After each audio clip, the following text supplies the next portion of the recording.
Hey mateys, welcome to Colin's Corner. I'm your host Colin Gregory, and I'm in downtown Easton, which I like to call the culinary hub because we have so many restaurants in downtown Easton with different cuisines and flavors. And I'm literally in a corner, and it's the newest kid in town called Stoke Fire Pizza. And I'm with General Manager Scott Volker. Hi Scott. Hi Colin, thanks for coming by. So how's the response going? You're the new kid in town now. How's the response going with the people coming and eating? I feel like the town's received us really well so far. We've been open for about 3 weeks, and we've had a lot of familiar faces and a lot of new faces coming in. So I couldn't be more pleased with the turnout so far. Great. And you actually accidentally fell into this. You were like not in the restaurant business, right? Correct. I met the owners about 4 years ago as one of their tenants in a building that they remodeled here downtown. And from that we started on a small project at the building doing some live-work lofts, and that worked really successful for us. And so then they came to me and said that they had this space that they'd like to turn into a restaurant. So I helped design that and then ended up managing the construction, and the relationship worked out really well, so they asked me to stay on and help run the restaurant for a while.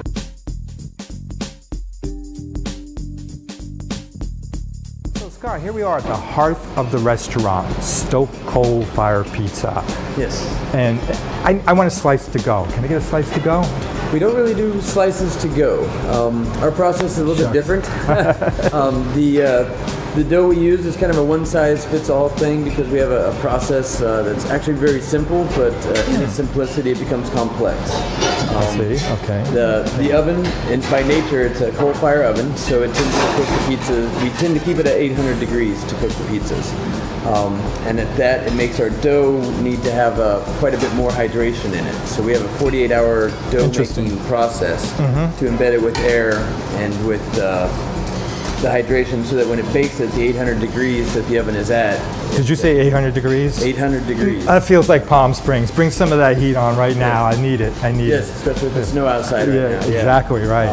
So it makes it a different animal, and the oven itself is unique in the sense that there is no on or off switch. There's no temperature dial. We literally had to learn how to cook with coal in the sense of understanding it, and we're basically cooking with coal and air.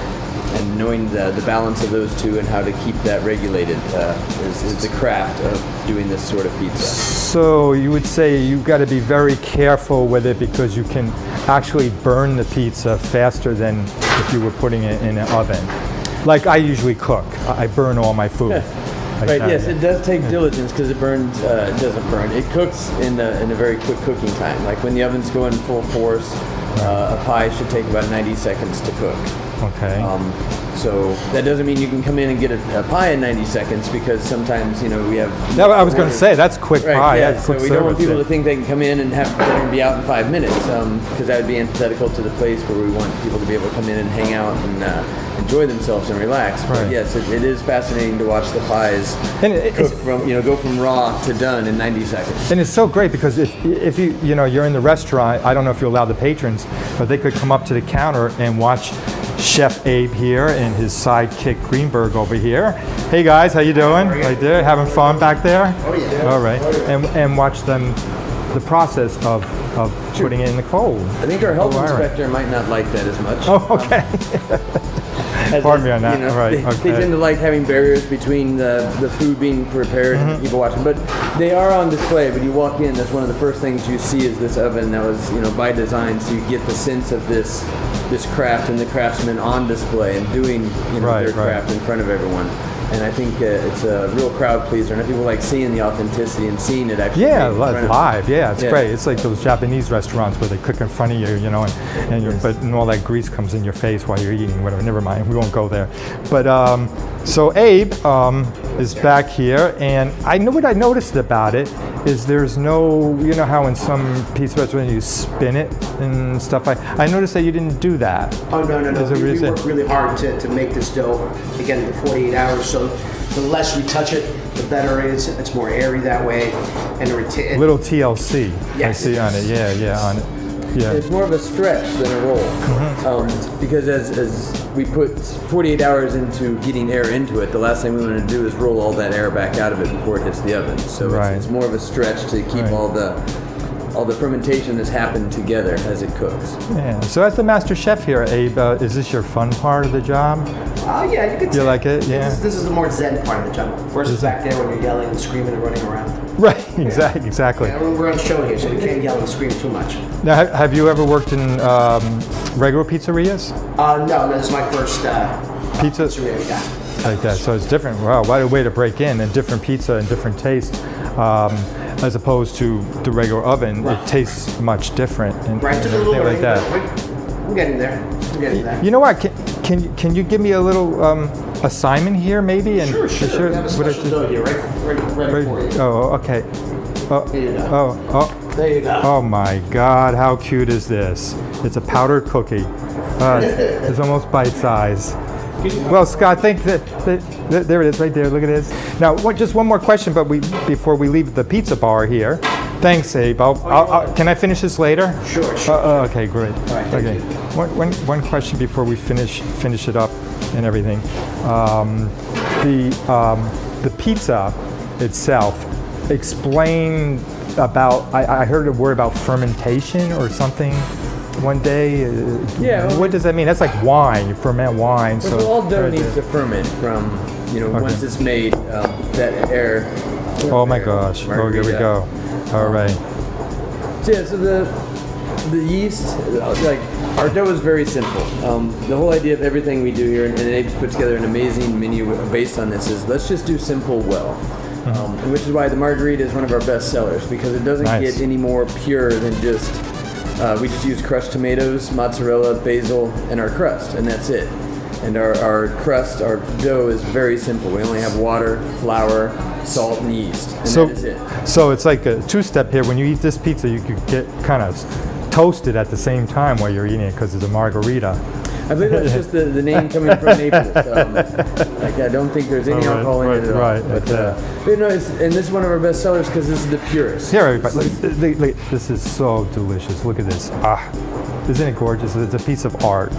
It's so good. It's like when you get those cakes, you don't want to eat it. It's so decorated and stuff.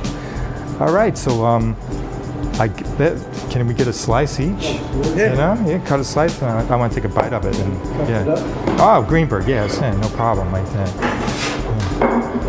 Wow.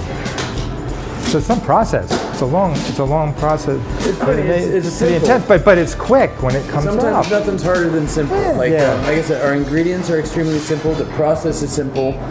Basically, the best process is leave it alone for 2 days. Don't mess with it. Let it do its thing. Hey, Greenberg, one from my friend here. Okay, on the house. On the house. Thank you, Greenberg. Oh, God. Dig in. Have a bite. Oh yeah, you're watching your. I'm watching my weight. You're watching. Look at you, man. You could eat the whole pie. Come on now. I've had a few of them. They're amazing.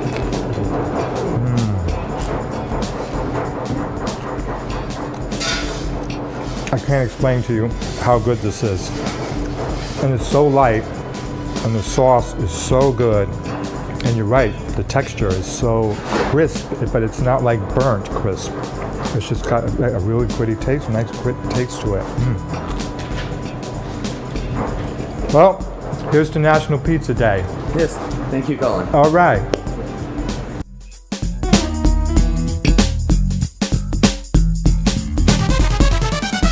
We're here with Chef Abe at Stoke Coal Fire Pizza. So Abe, this is where everybody gets stoked, right? You get them you get it started right here, and you get them stoking, right, with your food and everything. Yes, sir.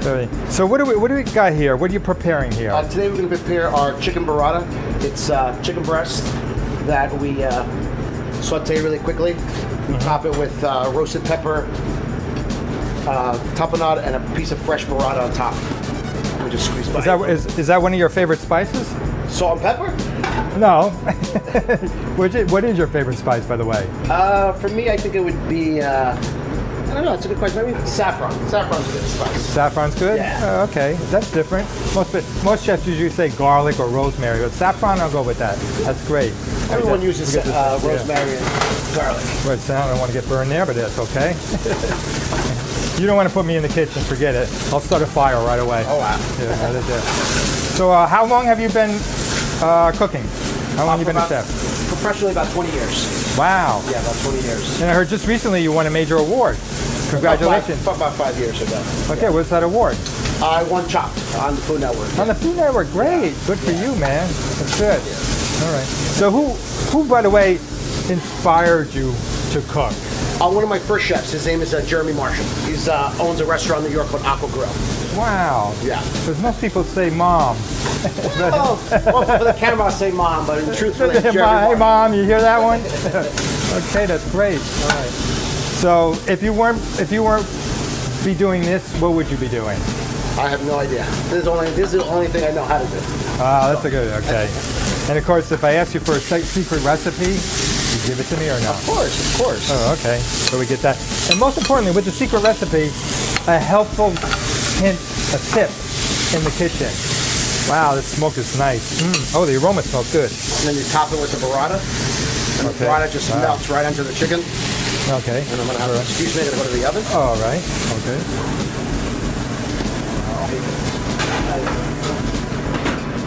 All right, to finish the dish, we get a little plate of arugula. Okay. Get it up and everything. Wow, that looks great. A little lemon vinaigrette. Of course, only the freshest green. And you know, you're aware today, you know, people are health conscious and everything, Yes. so you have to be, so your menu is Yes, we use very little oil in our cooking. Our salad dressing all made by hand with olive oil, and everything's very fresh, very fresh. That's great. Yeah. Okay. All right, so a little salt and pepper, and then we got a little basil, just to give it a little more freshness. A little bit more of our roasted pepper, tapenade. So, what is your favorite kind of cuisine? If you had to eat it, you know, comfort food every day. Comfort food. I'd say Spanish food. A lot of stews, a lot of flavor, really intense flavors in Spanish food. So, and I grew up on it. You know, mom's food. There we go. Okay, mom's food. So the menu here and the cuisine here at Stoke Coal-Fired Pizza basically is eclectic, would you say, in a way, or it's more Italian and I'd say Spanish eclectic flavor? Italian. We take sort of mom's idea and we turn it into a modern version of it. Okay. Yeah. All right. So We use that's a lot good. of basil, a lot of garlic, a lot of cheeses, different kinds of cheese. So it's definitely Italian base with a little more additions to it. That's great. Yeah. Like that. So this is the salad. Right, that's going to go on the bottom of a burrata chicken, which I'm going to grab. Sriracha chip. Wow, and that's fast too. Cooked that really fast. Look at that baby. Ooh. Right. Okay. A couple more seconds. All right. Yeah. Of course, we got time. I only eat. That's my job. I eat it. Okay. What is that? Well, then definitely have to make sure it's cooked. Then you eat it. So, basically, what makes Stoke Coal-Fired Pizza so special? Well, first it's our coal oven that we cook our pizzas. We do some cooking in there as well. We cook our roasted peppers in there. We cook our chicken wings in there. We also, in here, we have a very small menu, so we pay attention to a lot of our dishes. We don't have a very vast array of stuff, so everything's fresh, comes in daily. And again, it's just concentrating on making everything nice and simple, but yet very delicious. Wow. Now you're schooling. Did you go to school? Yes, I went to school in New York, Peter Combs. Hey, you go to Cooking New School. York. That's where I'm from. Okay. Yeah, me too. Yeah, okay. And it was Peter. What is it? Peter Peter Combs? Combs. Now it's called ICE. It's called Institute of Culinary Education. They changed their name. They changed it now. Yeah, I remember Peter Combs. Yeah, exactly like that. Yeah. All right. So this is this, and we're waiting for The chicken. to come out, and I'm going to try a little bit of it.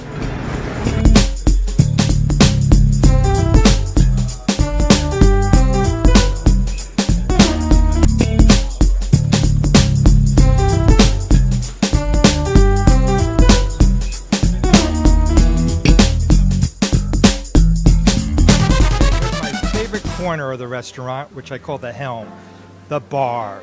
And here we are at Stoke, and we're going to get stoking with the bar right now. And I'm with Captain Melissa to my left, and on my right, Lieutenant Maurizio. Okay, hey guys, how you doing? So, what do we got here today? We're going to, we got Fat Tuesday. Yeah, our beads. We got our beads. Let's rattle and roll. Rock, rattle, and roll with the beads. Okay. All right, so we're going to make a drink for Fat Tuesday. All right, so Lieutenant Maurizio here is going to begin to make the drink, and Captain Melissa will explain about the ingredients to the drink. So what he's doing today is he's taking an old drink and putting our own spin on it. So it's a Singapore Sling. But to go back to the cocktails of the New Orleans time, I think anything down in New Orleans, especially on Fat Tuesday, that has high octane and that's pleasing to the eye and tasteful would, serve all measures needed for what Fat Tuesday would be. So what we're doing is our Singapore Sling. We've made a house-infused pineapple gin. We are mixing it with a little maraschino liqueur, B&B, which is Benedictine's, been around forever, and Triplo, which is an Italian triple sec.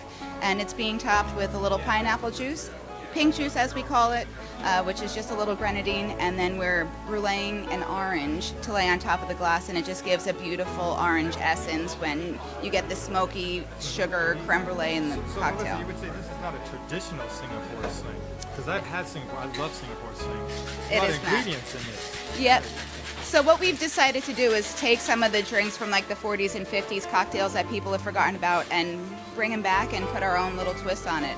You know, who would think on a Saturday night you'd have like 16, 17 people at the bar ordering Singapore Slings in 2016, where the last time anybody probably ordered it was in Hawaii in 69, you know? Well, I won't tell you where I was. That's for sure. I wasn't here. So what he's doing right now is he's just putting some sugar on the orange, and then he's going to torch it a little. Wait, excuse me, torch it? Oh, do we need a fire extinguisher? Possibly, but he is experienced. Don't be afraid. I got a bow tie on today. I got a bow tie on, so I'm safe. You're safe. Yes. Now, why the torturing? The torturing. The torturing. Yeah. I do Why like the to torture, but the the torch. torching, the smoking, it's pleasing to the eye, and it just adds a really nice citrus element to the cocktail.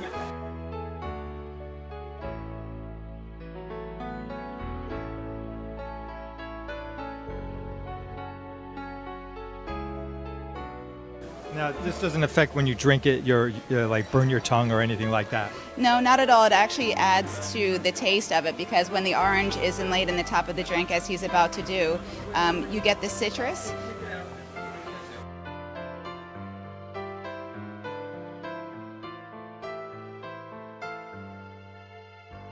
Well, here you go, Colin. Enjoy it. Thank you, Lieutenant You're Maurizio. welcome, sir. Happy Fat Tuesday, Mardi Gras! Woo!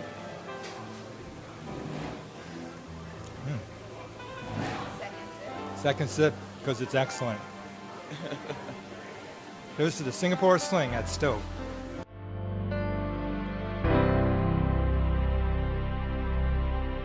Okay, so we're going to do another. We have another drink we're going to do here, and it's Valentine's is right around the corner, and this drink is sure to heat up your lover in your life, warm her at least, or him, or whatever. But okay, Melissa will explain about the drink, and Maurizio over here will make the drink. So Melissa, here we go. So going back to some old school drinks brought back to the present is a rusty nail. So what we've done differently is we've taken out the Scotch element of the cocktail, and we've replaced it with Jameson and Irish whiskey. So it is still Drambuie, but we also make a honey syrup that goes in the cocktail. But to bring back the smokiness that the Scotch would offer, we actually smoke the glass. So Not stoke it, we but smoke it. stoke the fire to smoke the glass with. No, so it's just applewood chips that Maurizio is here smoking. We just simply light them on fire and place the glass over. So it entraps all the aroma of the wood and just leaves a wonderful, wonderful nose on the glass when you go to drink the cocktail.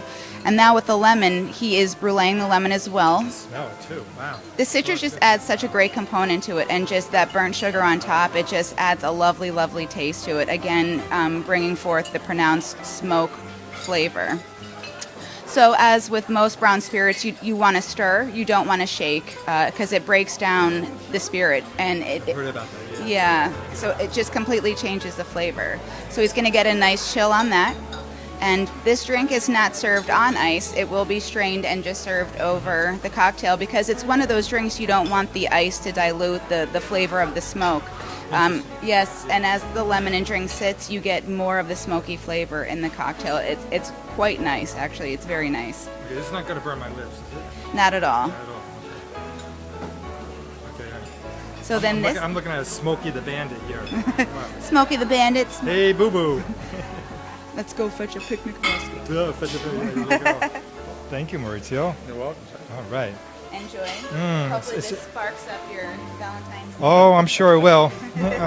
It smells so good. It smells so good. It's like that smoke really does the job. I don't even have to drink it. I could just like sniff it, whatever. Wow. It's smooth. Very smooth. Taste how that honey just cuts right into it. Yeah, it's great. Wow. You probably don't even want to use a stir. You can just get your nose right in the glass too, if you don't mind the smokiness. But All right. Happy Valentine's Day. And be sure to get smoky now at Stoke.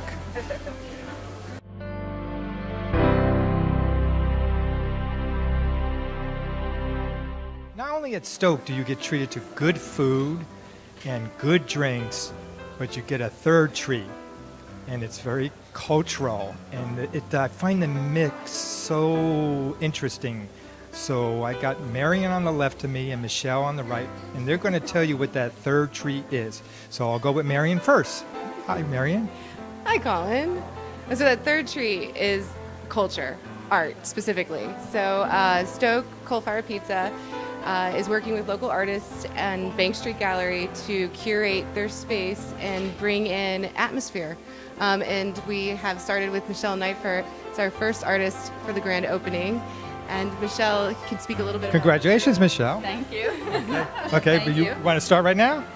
Sure. Actually, this project started, I had a show at Marion's Gallery, and she mentioned wanting to know if I had an additional set of work and made an appointment to come to the studio and pointed out one or two pieces. And I decided that I would just make a full show specifically for the restaurant rather than pulling old work. It's gorgeous, by the way, too. Yes, I work like mad. yeah. 3 weeks and 12 pieces, all large scale. The work that's in here is not everything. She was able to pick from what she wanted to use to move through the space. Typically, my work is of the vein that's in the front window. It's an orange painting. It's usually an ethereal abstract that refers to a landscape. But that was kind of just a jumping off point. This work that's in here is more movement oriented. It's gestural. There's some figurative form in it. So I gave Michelle a hard constraint because because it's Stoke Coal-Fired Pizza. We want to have the ambiance of something low key, of having a warmth and a glow that matches the coal fire oven. So we have these Edison light bulbs, which create kind of a yellow light. And with an artist, that's a bit of a constraint. And I have to say, Michelle met those constraints wonderfully by adding an iridescence to her work that changes throughout the day with the different types of lighting that happens. And then at evening, with the dim light, it's just beautiful how that work shines.